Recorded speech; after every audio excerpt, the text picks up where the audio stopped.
it's not a partisan story. This is a story about the architecture of the intelligence community and law enforcement getting its Well, it's funny, Matt, that you'd mentioned that people are looking at your reporting as partisan, considering you were given, again, filtered information and are now showing up on a hyper-partisan news network whose sole goal has been to communicate to its viewers that being conservative online has meant that you've been a victim of government censorship, when what you've been is a victim of terms of service.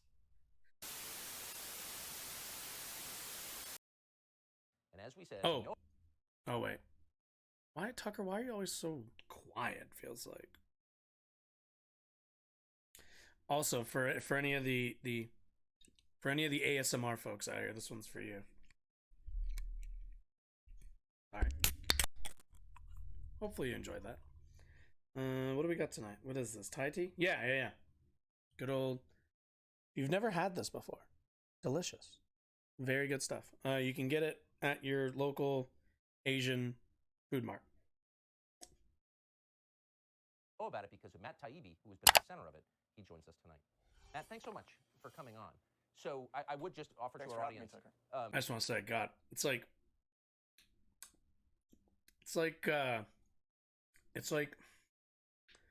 how do I describe this? It's like chocolate milk, but you know how chocolate milk feels really overly sugary, and like you kind of feel like, oh, this is like, I feel dirty. I feel like I'm betraying my parents by drinking this drink that's supposed to be helping my bones, but I'm really just layering my bones with a layer of chocolate and sugar. And it's a little bit how that feels, but without the guilt, because it's just tea. And it's also orange. Anyway. Your extensive reporting on this, which is on Twitter and on your Substack. Is that Skeptic Wolf? I bet it is. Hey, what's up? For weeks now. How deep was the penetration of Twitter? Oh my God, stop using this language. How deep was the penetration? I think we can say pretty conclusively after looking at tens of thousands of emails. Oh, also, before I let Matt Taibbi get on here, and I don't want to say lie, but characterize his investigation a little bit loosely here. Matt Taibbi was not granted full and unfiltered access to internal Twitter communications. What he was given access to was curated, hand-picked information by Elon Musk and or his team. So when Matt Taibbi goes on here, and I'm sure is going to talk about, you know, all the communications that they were able to see, all of the this and that, let's remember that at the end of the day, Matt Taibbi was only shown a certain picture of the information. He was only shown a certain lens of the internal communications of Twitter. And he's drawn this conclusion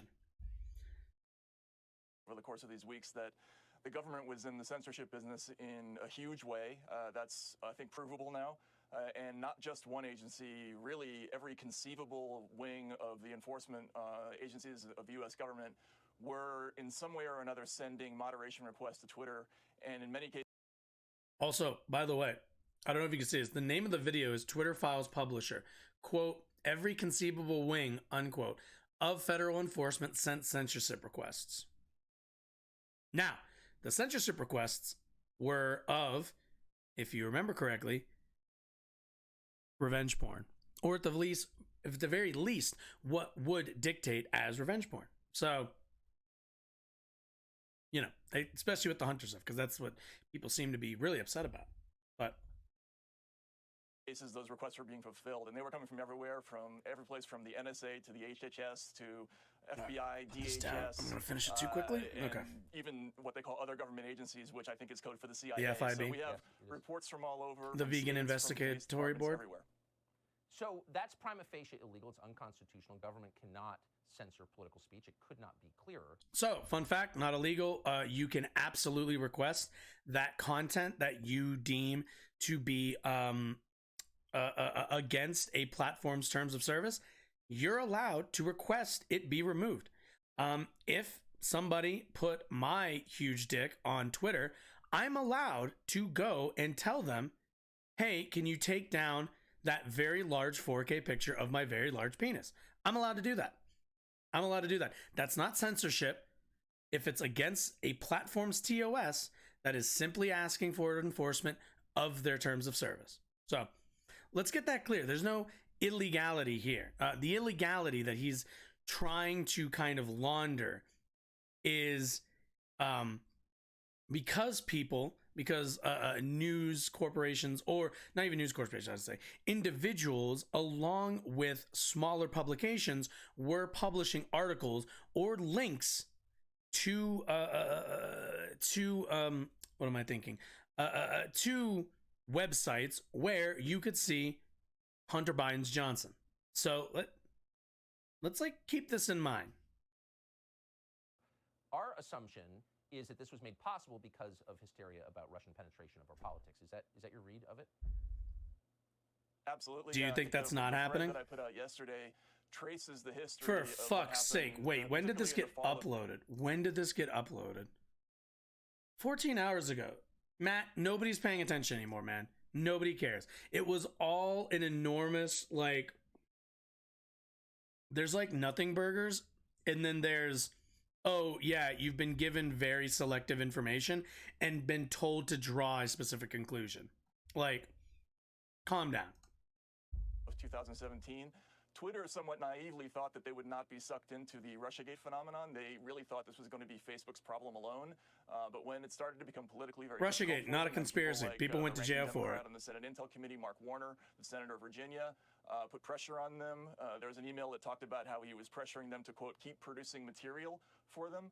Ultimately, Twitter ended up caving, and by the end of the year, they had an internal guidance, which I think is very significant, where they said publicly, we will only remove content at our sole discretion. Privately, we will remove content, any content that's identified by the United States intelligence community as a foreign state actor conducting cyber operations. So if the intel community says... Wait, so yeah, that makes sense. Twitter's not in the business of policing cybersecurity.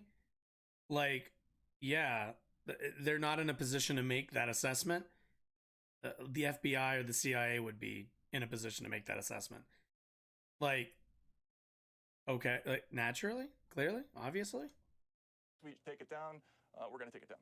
And of course, a lot of the people who were censored were not foreign state actors in at least one case that you documented. At least one case. And I have to ask, there are a lot of different nonprofit organizations that purport to defend... Tucker Carlson could have said a real number. Understand, Tucker Carlson could have said a real number. But, wasn't really super interested in giving us a real number. Just at least one. Keep that in mind. There are a lot of them. Have any of them weighed in on this? You could have said 100 if you wanted to. But would that be honest? And that's been Can he a get profound sued? disappointment. For me personally, I gave to the ACLU for years. I'm one of those sort of dyed-in-the-wool liberals and grew up that way. Oh my God, spare me, Matt. I'm deeply disappointed. I think a lot of people who are sort of politically on that side of the aisle are missing the boat on this. They don't understand the gravity of the situation. They're thinking about this in partisan terms. It's not a partisan story. This is a story about the architecture of the intelligence community and law enforcement getting its... Well, it's funny, Matt, that you'd mentioned that people are looking at your reporting as partisan, considering you were given, again, filtered information and are now showing up on a hyper-partisan news network whose sole goal has been to communicate to its viewers that being conservative online has meant that you've been a victim of government censorship, when what you've been is a victim of terms of service. So don't come on here. Don't give me this bullshit about how everybody else is treating this as a partisan issue. You have been given information. You were given specific information to come to a very specific conclusion that, shockingly, was a rather partisan conclusion and was kind of been a narrative for years, for decades at this point. So spare me. Fucking spare me. on speech and on the ability of people to communicate with one another through platforms like Twitter and Facebook. And they're doing this in a very profound way, much more serious than I thought it was at the beginning of this story.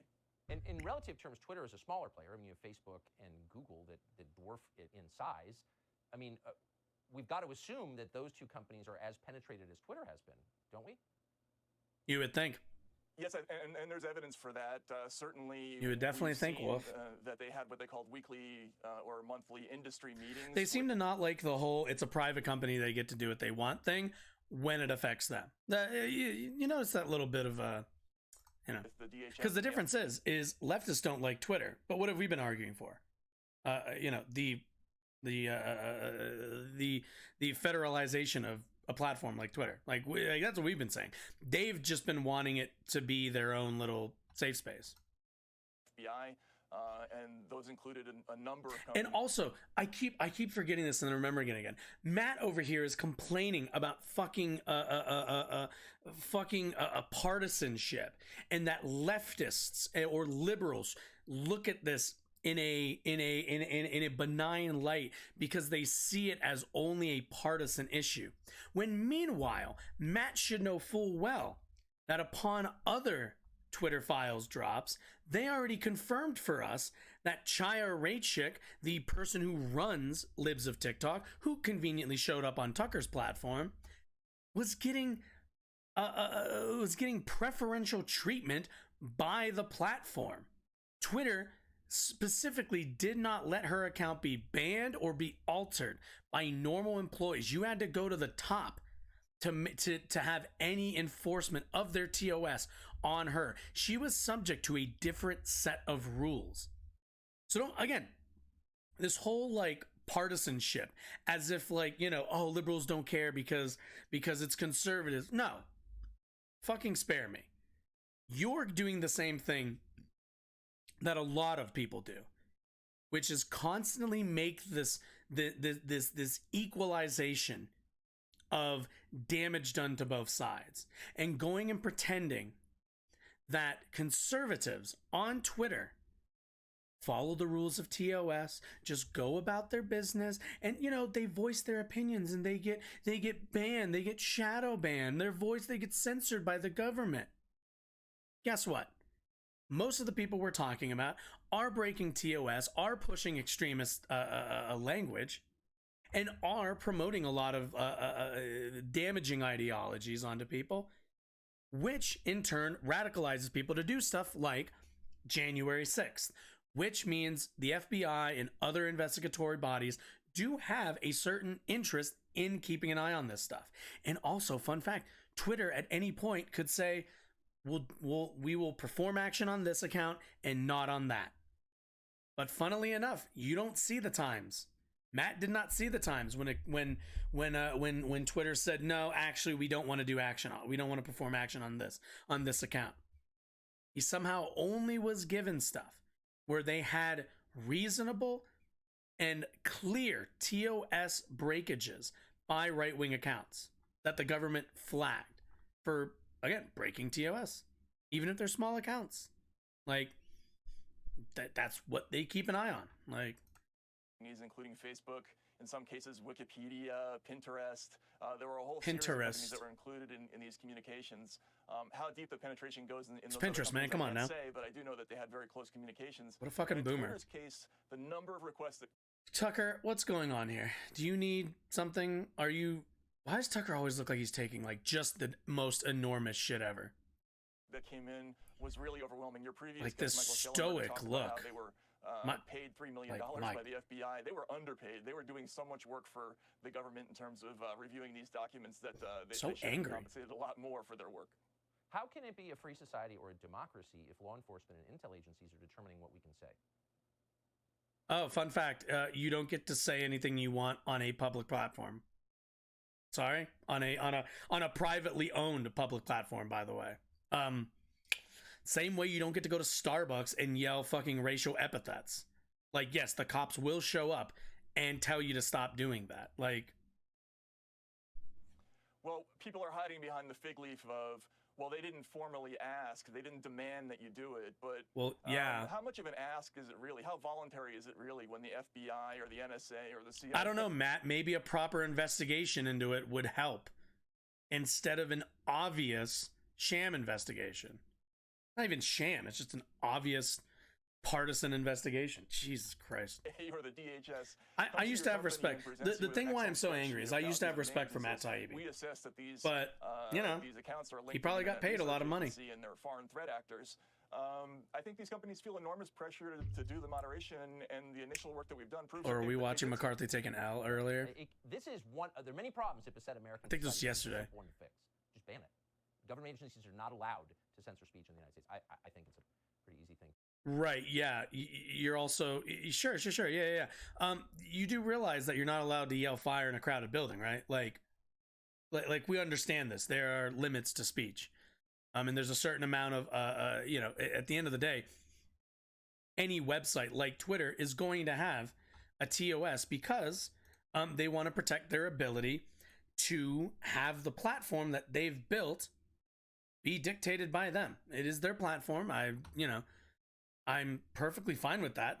That seems fair. You know, you build Twitter, you build a mass communication thing. You don't want to be 4chan. Let 4chan, let 8chan, let all of them be them. But like, you know, if you want to be Twitter, then, you know, you got to play with Twitter rules. Like, it's fucking stupid. Like, it's actively fucking stupid. You know the thing, the thing that they tell, you know, like at the end of all YouTube videos where they tell you to like click on one of these like things to watch more videos. Yeah, I've been meaning to film one of those. So that's what I was doing. I was just setting it up to film one.